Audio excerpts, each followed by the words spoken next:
Hi, Jeff. Good. Have I seen you before? What's your name?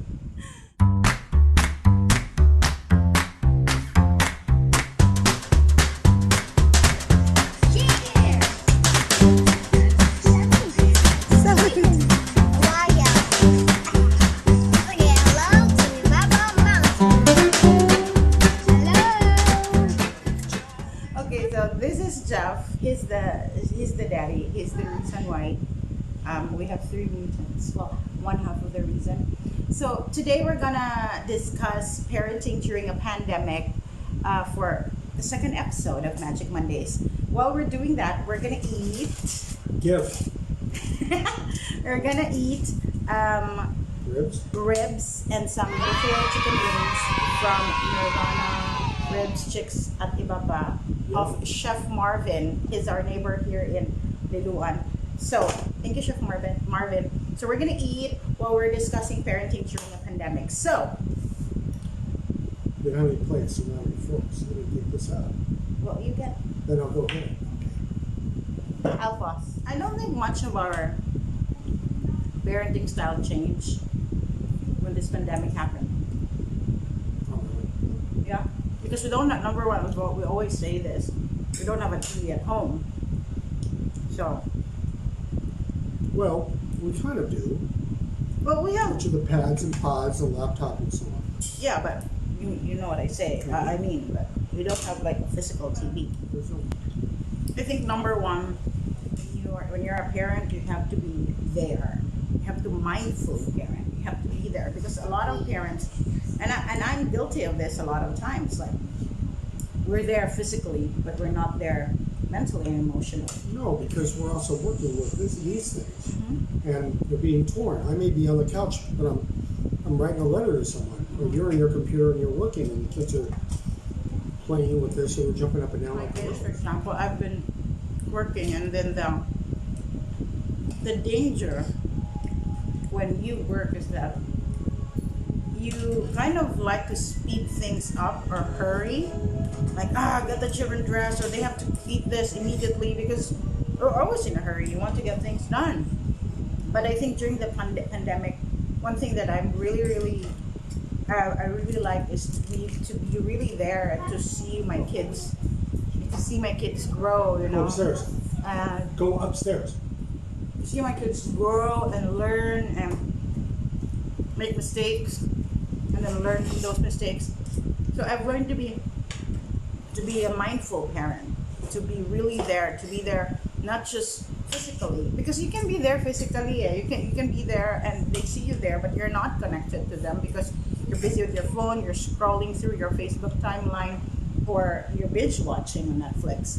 So it's very important to be mindfully there, to be a mindful parent. And It's spicy. it is. Oh, wow. I told you it's Ruffolos chicken wings. Oh, Dad. wow. I'll say with the ribs. But we've had to do like Hawaii nights outside with the swimming pool. We barbecue every Saturday. Saturday night. Saturday night is barbecue night. So we have fresh sweet corn. We have, some beautiful, really lovely ribs. They've been really gorgeous. They've been in the refrigerator marinating for 6 hours. And we have chicken and two different kinds of marinade. Chicken. Number 2. The limit screen time. Okay? At the phone. So, we used to have this post on the door, a whole schedule through the day.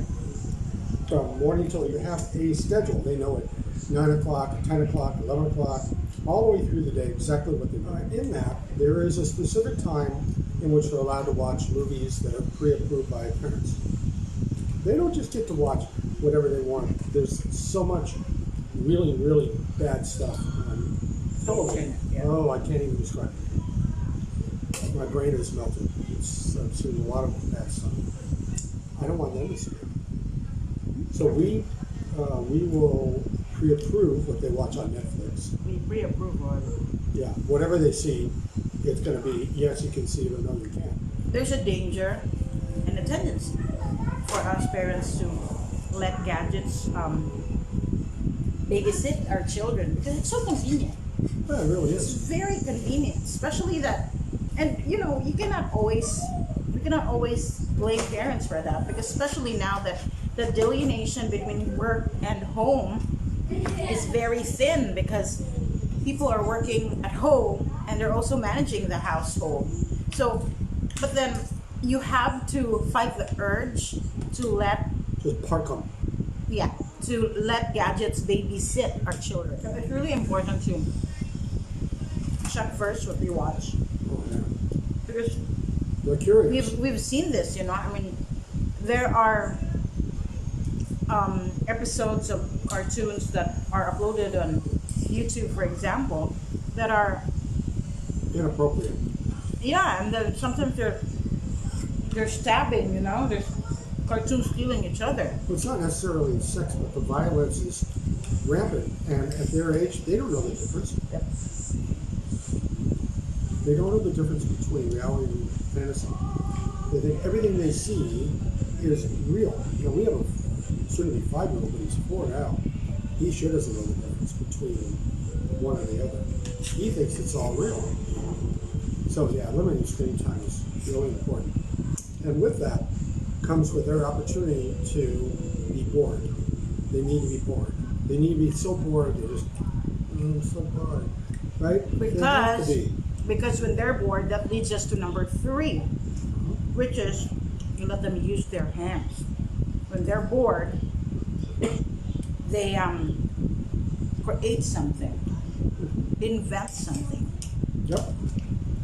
You don't need to be their 24-hour nanny and constantly keep them busy all the time at your schedule. What does that matter?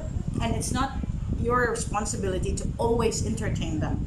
Oh, that's something we say to Nicholas all the time. He'll be laid back and he'll say, I'm so bored, I don't know what to do. You know what? Not my fault. Do something. Find something to do. So, like in our case, the kids do gardening, they read, they hold the physical book, They do dishes. they do dishes, they cook, they write They keep busy. with their hands. Yes.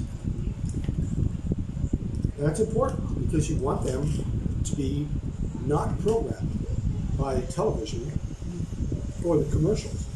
In a given night, they'll see dozens and dozens of commercials. And it's either buy this product to do this to do that. And here in the Philippines, in your country, people slap each other. I've noticed that. There's a lot of nighttime soap, we call them soap operas. Soap opera. They're constantly slapping each other, or the women are glaring. I don't want my daughter growing up thinking that's normal. It's not normal. It's abnormal. Or the game shows that you have. Oh, freaky. I don't Well, want it's not. America is also the same. Oh, ours is worse. Are you kidding? Hello. American TV is the worst. The other thing in limiting screen time is we eliminate commercials. So Netflix is programming with no commercials. The videos that I show them on my phone, no commercials. Or if a commercial comes up and I'm playing a Disney game or whatever, the commercial comes up, I won't let them watch it. I'll turn the sound down and I'll turn the screen away from them because I don't want any of our children to associate with that. Because remember, here's the word, it's programming. They're being programmed by somebody else to do whatever they want. Oh, so anyway, they don't watch programming. Tony, it's too loud. It's too loud. Number 4, make them part of a campaign. So, this is what I always teach my kids. It doesn't mean that we're physical distancing ourselves from others, that we disconnect ourselves from them. Because we're still part of a community, we're still part of a community, and it matters that we teach our children that they're part of a community and that they have a social responsibility. Started the 50 Kids Project.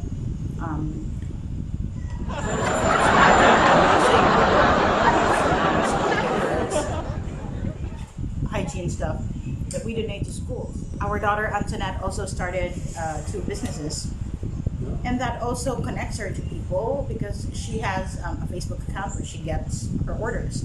So She writes personal notes to Yeah. all our customers. yeah, her receipt is like 7 years old. she just turned 7 last month. So yeah, make them part of a campaign. Let them start something. Doesn't have to be big. You can start with your own community. You can have your relatives as the customers. Yeah. And then number five. Number five is just to really enjoy the extended time that we have. I mean, if COVID, I'm not saying that I'm happy if COVID-19 happened, but you got to see the positive side of this. Like you have more time with family.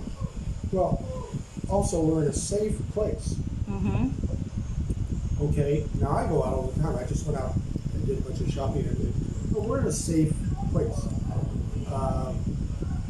They're being raised in a safe environment. Now, you could look In at a it and loving say, environment. yeah, well, you could say that they're being trapped in here. Well, okay, if they were watching TV all the time, then I would say yes, they're trapped. But they also seem to like each other's company. We like to be with them. They're fun kids. That's a big one. And at the end of the day, you're the parent. Yeah, nobody else is. You have to listen to them, of course. You have to listen to them, but you're the parent. So they're gonna try to, Well, they try to manipulate us all the time. yeah, and there's gonna be some sort of a power struggle. They think there's a power struggle when they So, yeah. throw their tantrum or when they walk away from you.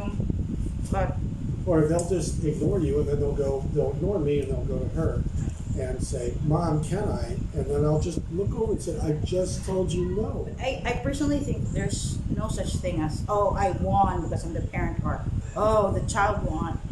If you are mindfully parenting and you're there, you observe your kid, you listen to them, and you also explain yourself to them, you're gonna have a mutually beneficial relationship, and it's gonna be a win-win situation. However, you're not the best friend. My children will ask me all the time, "Where'd you go, Dad?" Out the door.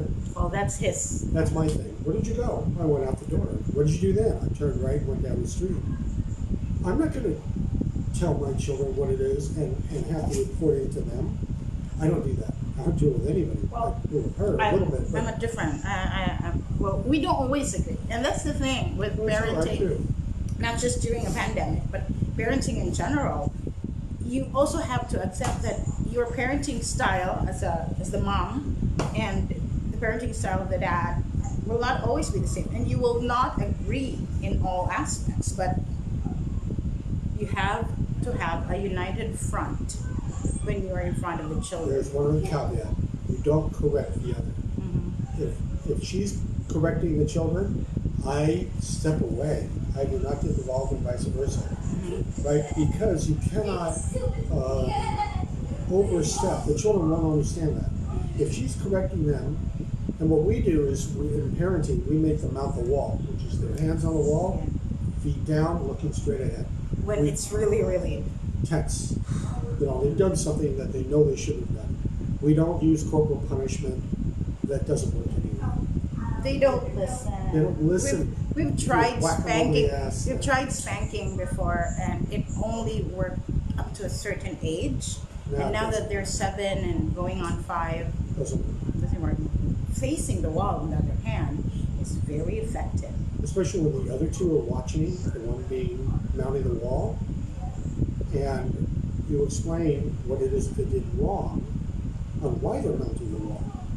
Now, if you want to be really effective, what she's done a couple times is make them mount the fence outside. I didn't do that. You've done it twice, Nicholas. So yes, that's parenting during a pandemic. If you have any comments or suggestions or anything that you want to add, just PM us, comment, or send us an email. So this is Jeff. Miss Chris. Bye. Aloha. Good morning, everyone. Today we're gonna read. I'm gonna read the airplane that was scared to fly. Story by Ruffolos. There was once a plane that was scared to fly. Her name was Yellow Plane. He was beautiful and new, but all she did was cry. I'm so scared, I can't fly, Yellow Plane told her best friend Redbird. Do not be scared, Yellow Plane. Everything is alright. I believe in you, Redbird replied. But Yellow Plane was still scared, so all night he cried and cried. The following day, Captain Jeff came to take Yellow Plane back fly to the sky. But I'm scared, Captain Jeff. I'm afraid I can't fly, she told Captain Jeff. You can do it, Yellow Plane. Must have to try, Captain Jeff said with a big smile. That's right, Yellow Plane. You can do it. You can fly, cheered Redbird. Will you come with me at my first flight? Scared Yellow Plane asked Redbird. Of course, Captain. Captain Jeff will be there too to make sure you will do just fine, Redbird said. Yellow Plane's engine made a loud noise as Captain Jeff slowly took her out of her hangar to the runway. Ready, Redbird? Asked Captain Jeff. Ready whenever you're ready, was Redbird's excited reply. Ready, Yellow Plane? Asked Captain Jeff. I guess I am, replied Yellow Plane, still obviously scared. Okay, be ready and try not to shake. 1, 2, 3. Here we go, Captain Jeff announced. Now, Yellow Plane was very scared. She could not look down. She did not look down. Then, when she heard the excitement of Redbird's voice saying, "Wow, it's beautiful up there. Come on up here. Come on, Yellow Plane. Open your eyes. You'll see." Redbird was right, Yellow Plane. Open your eyes. You won't regret it, argued Captain Jeff. Slowly, very slowly, Yellow Plane opened her eyes, and when she did, what a sight! What a view! Wow, I can see everything up here, she said. She saw the cars and the busy street and the train lonely railroad, the boats sailing on the white ocean. Everything was beautiful. Yellow Plane smiled. Thank you, Redbird. Thank you, Captain Jeff. It really is beautiful up here, said Yellow Plane. I told you so, Redbird responds.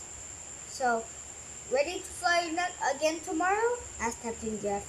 Well, I'm not scared anymore. I will fly again tomorrow and day after tomorrow and the next one and again and again and again, promised the happy Yellow Plane. The end. The airplane that was scared to fly. Story by Chris Ruffalo. Bye-bye.